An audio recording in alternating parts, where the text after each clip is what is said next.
Hi, welcome to Richard Kabili YouTube channel, and for today's tutorial, I will be teaching you on how to turn on and off autofill suggestion appeared haptic and voiceover on iPhone X. But first, kindly subscribe to this channel and don't forget to hit the subscribe button and the bell to notify you for the new updates. And let's start.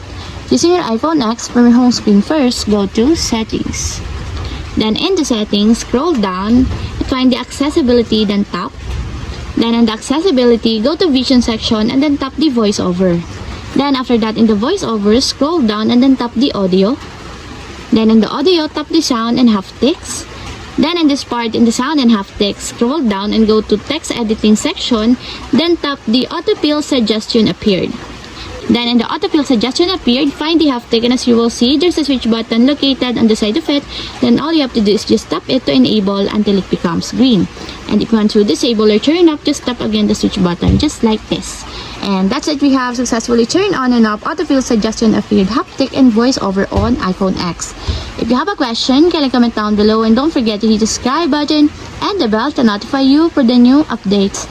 And thank you for watching!